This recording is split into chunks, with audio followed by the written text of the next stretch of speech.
मजा नहीं राजा में मिलतो पिटवा छौरी कपार के यारी के मजा नहीं सैया में मिलतो पिटवा छौरी कपार के नैहर में प्यार हमारा से के कइला जाय छै अब ससुराल के नैहर में प्यार हमारा से के कइला जाय छै अब ससुराल के यारी के मजा नहीं राजा में मिलतो पिटवा छौरी कपार के यारी के मजा नहीं सैया में मिलतो पिटवा छौरी कपार के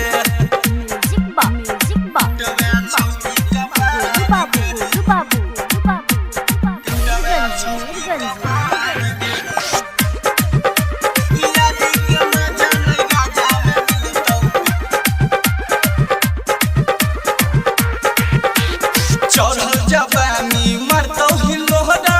तो हमर याद गई सोलहो सिंगारू से जो पकन तब है तो जवानी बेकार गई कई के शादी के हरम जाती कई के शादी के हरम जाती कैला जिंदगी बेकार गे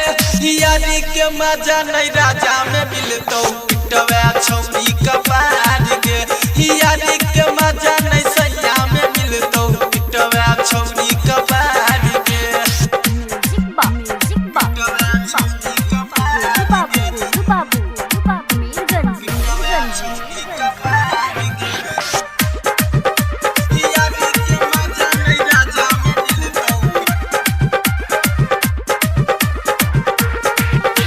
दीवाना सकई के धोखा जहिया तुझे बही जान गए सैया से कोनो खुशी न पैबही सजा देतौ भगवान गए राइटर आनंद सरवन कहै छौ